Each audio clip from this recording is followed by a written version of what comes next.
R two இந்த ரெண்டு வார்த்தையை வச்சு இங்கிலீஷில் நம்ம நிறைய கேள்வி கேட்க முடியும். ஆனால் எந்த இடத்துல ஆர் யூஸ் பண்ணணும், எந்த இடத்துல டூ யூஸ் பண்ணுங்கிறதுக்கு சில ரூல்ஸ் இருக்குது. அதை பேஸ் பண்ண ஒரு ஆக்டிவிட்டி தான் நம்ம இன்னைக்கு பண்ண போகிறோம். வாங்க வீடியோக்குள்ளே போகலாம். ஸோ இந்த ஃபர்ஸ்ட் சென்டென்ஸ் பாருங்க, டேஷ் யூ ஹங்க்ரி அப்படின்னு போட்டிருக்கோம்.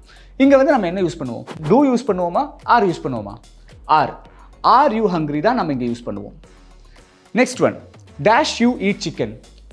டேஷ் யூ ஈட் சிக்கன், இங்கே நம்ம என்ன யூஸ் பண்ணுவோம்? Do you eat chicken. இதுக்கு அர்த்தம் என்ன? நீங்கள் சிக்கன் சாப்பிடுவீங்களா அப்படிங்கிறத இதுக்கு அர்த்தம். Okay, next one, dash you exercise. Dash you exercise, இங்கே என்ன வரும்? Do. Yes, do you exercise, நீங்கள் எக்ஸசைஸ் பண்ணுறது உண்டா அப்படின்ற மாதிரி நம்ம கேட்போம். Next one, dash you clean, இங்கே என்ன வரும்? யோசிச்சிருக்கீங்களா? டேஷ் யூ க்ளீன், இங்கே ஆரும் யூஸ் பண்ணலாம், டூயும் யூஸ் பண்ணலாம்.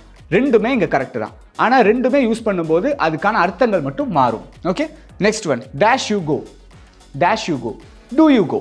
எஸ், டூ யூ கோ, நீ செல்வதுண்டா. Okay, next one, dash you sick. Are you sick.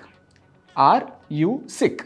இந்த வீடியோவில் ஆர் அண்ட் டூ யூஸ் பண்ணி எப்படி கேள்வி கேட்கலாம்ங்கிறதோட ஒரு மினி வெர்ஷன் தான் பண்ணியிருக்கோம். இதை பற்றி டீட்டெயிலாக நீங்கள் தெரிஞ்சுக்கணும்னு நினச்சிங்கனாலும், வாட்ஸ்அப் மூலமாக இங்கிலீஷ் கற்றுக்கணும்னு நீங்கள் நினச்சிங்கனாலும், நம்ம காமெண்ட்ஸில் ஃபர்ஸ்ட் காமெண்ட்டில் பின் பண்ணி வச்சுருப்போம் நம்மளோட காண்டாக்ட் நம்பர். அந்த காண்டாக்ட் நம்பருக்கு காண்டாக்ட் பண்ணி வாட்ஸ்அப் பண்ணி நீங்களும் எங்களோட கோர்ஸில் ஜாயின் பண்ணிக்கலாம்.